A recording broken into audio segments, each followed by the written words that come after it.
खबर शामिल करते हैं झंग से। हमारे न्यूज़ बॉक्स के नुमाइंदे मोहम्मद रमज़ान की रिपोर्ट के मुताबिक आईजी पंजाब के अहकामात के मुताबिक शहदाए पुलिस को खराजे अकीदत पेश करने का सिलसिला जारी है। शहीद एएसपी अबू बकर की दूसरी बरसी के मौके पर पुलिस की तरफ से ज़बरदस्त खराजे अकीदत पेश किया गया।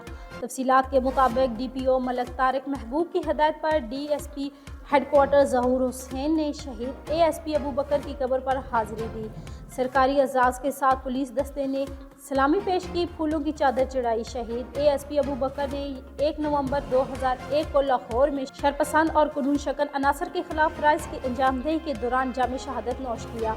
शहीद की दूसरी बरसी के मौका पर DSP हेडक्वार्टर ने शहीद की फैमिली से मुलाकात की। शहीद के बुलंद दर्जात के लिए फायदा खानी और फैमिली को तोहफ़े पेश किए।